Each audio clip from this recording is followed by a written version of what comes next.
اعوذ باللہ من الشیطان الرجیم بسم اللہ الرحمن الرحیم وَإِذْ أَخَذَ اللَّهُ مِيثَاقَ الَّذِينَ أُوتُوا الْكِتَابَ لَتُبَيِّنُنَّهُ لِلنَّاسِ وَلَا تَكْتُمُونَهُ فَنَبَذُوهُ وَرَاءَ ظُهُورِهِمْ وَاشْتَرَوْا بِهِ ثَمَنًا قَلِيلًا فَبِئْسَ مَا يَشْتَرُونَ۔ یہ آیت سورہ آل عمران کی آیت نمبر 187 ہے۔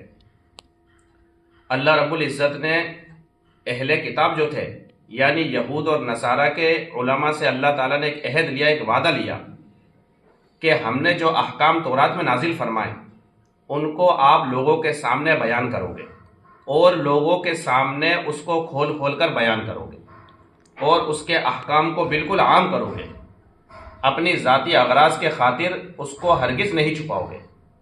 تو ان کے جو علماء تھے انہوں نے عہد لیا کہ ہم بے شک ان احکام کو لوگوں کے سامنے کیا کریں گے؟ بیان کریں گے، لیکن انہوں نے اپنی ذاتی غرض کے خاطر ان احکام کو چھپایا۔ جیسا کہ حضور پاک صلی اللہ علیہ وسلم کے اوصاف، آپ کی صفتیں تورات کے اندر بیان کی گئی تھی کہ آخری نبی آنے والے ہیں اور ان کے اندر یہ اوصاف پائے جائیں گے، اور ان لوگوں نے، وہ لوگ خود آپ کے منتظر تھے، یعنی یہود آپ کے منتظر تھے کہ جب حضور پاک صلی اللہ علیہ وسلم آئیں گے ہم ان پر ایمان لے کر آئیں گے، لیکن جب آپ آئے تو انہوں نے ان پر ایمان لانے سے انکار کر دیا اور اپنی عوام کے سامنے جو ہے اس کو بیان نہیں کیا، بلکہ آپ کو اچھی طرح پہچانتے تھے۔ وَالَّذِينَ آتَيْنَاهُمُ الْكِتَابَ يَعْرِفُونَهُ كَمَا يَعْرِفُونَ أَبْنَاءَهُمْ، کہ یہ اہل کتاب آپ کو ایسے پہچانتے ہیں جیسا کہ اپنے بیٹے کو پہچانتے ہیں، لیکن اپنی عوام کے سامنے ان کے علماء نے جو ہے آپ کے اوصاف کو بیان نہیں کیا۔ اسی طریقے سے وہ کیا کرتے تھے کہ کوئی آدمی زنا کر لیا، جب وہ ان کے علماء سے مسائل پوچھنے آتا تو مسائل پوچھنے والا اگر غریب ہوتا تو اس کو وہی مسئلے بیان کرتے تھے جو کتاب کے اندر موجود ہے، یعنی اگر شادی شدہ نے جو ہے زنا کیا ہے تو اس کو سنسار کیا جائے گا، اور اگر غیر شادی شدہ نے زنا کیا ہے تو اس کے 100 کوڑے مارے جائیں گے۔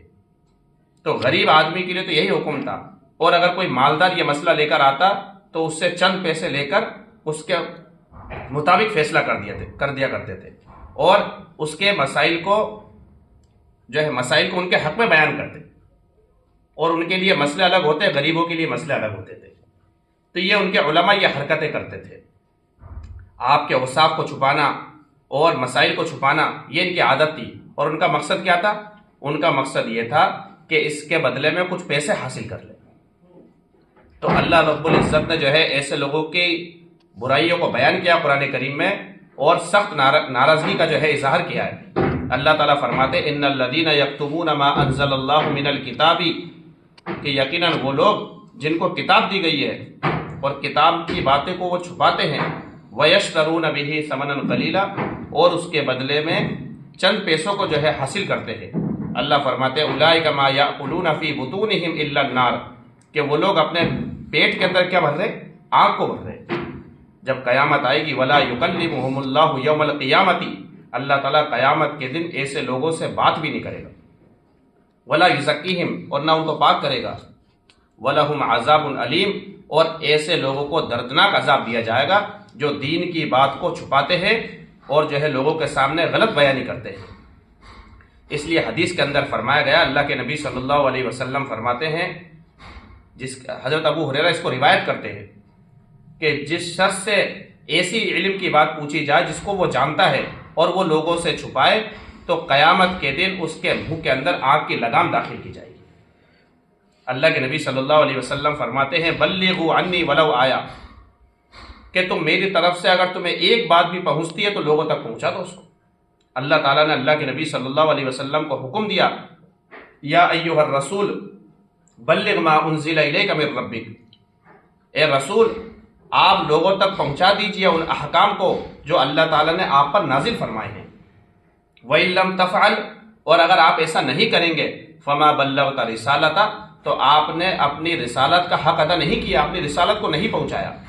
اس لیے ہمیں دین کی جو بھی بات آتی ہے، اگر ہمیں قرآن کریم کی ایک آیت آتی ہے یا ایک مسئلہ ہمیں معلوم ہے تو اس کو لوگوں تک ہم کیا کریں؟ پہنچائیں، اور جو ہے اس دین کی بات کو ہرگز نہ چھپائیں، جیسا کہ علماء یہود اور علماء نصارہ کیا کرتے تھے۔ بات سمجھ میں آ گئی نا؟ تو یہ آیت یہود کے علماء اور نصارہ کے علماء کے بارے میں نازل ہوئی ہے کہ انہوں نے جو ہے اللہ جو ہے چند پیسوں کے خاطر اللہ کی آیت کو کیا کر دیا؟ بیچ دیا۔ دیکھو اس آیت میں اسی چیز کو بیان کیا ہے۔ اب ترجمہ سنو آپ۔ وَإِذْ أَخَذَ اللَّهُ مِيثَاقَ الَّذِينَ أُوتُوا الْكِتَابَ، اور جب اللہ تعالیٰ نے پختہ عہد لیا ان لوگوں سے جن کو کتاب دی گئی ہے، لَتُبَيِّنُنَّهُ لِلنَّاسِ وَلَا تَكْتُمُونَ، کہ تم ضرور اس کو لوگوں کے سامنے بیان کرو گے اور ہرگز اس کو نہیں چھپاؤ گے۔ فَنَبَذُوهُ وَرَاءَ ظُهُورِهِمْ، پھر انہوں نے اس کو اپنی پیٹھ کے پیچھے ڈال دیا۔ وَاشْتَرَوْا بِهِ ثَمَنًا قَلِيلًا، اور اس کے بدلے میں تھوڑی سی قیمت لے لی۔ اللہ فرماتے فَبِئْسَ مَا يَشْتَرُونَ، بہت برا ہے جو وہ لے رہے ہیں، یعنی جو بھی انہوں نے خریدا، جو پیسے حاصل کیے، یہ پیسے نہیں ہے اصل میں، اس پیسے کے ذریعے جو چیز یہ پیٹ میں کھائیں گے تو وہ آگ ہوگی ان کے لیے۔ اولئک ما یاکلون فی بطونہم الا النار، کہ ان کے پیٹوں میں وہ آگوں کو داخل کر رہے۔ اس لیے ہمیں جو بھی دین کی بات آتی ہے ہم اس کو لوگوں تک پہنچائے۔ اللہ تعالی ہم سب کو عمل کرنے کی توفیق عطا فرمائے۔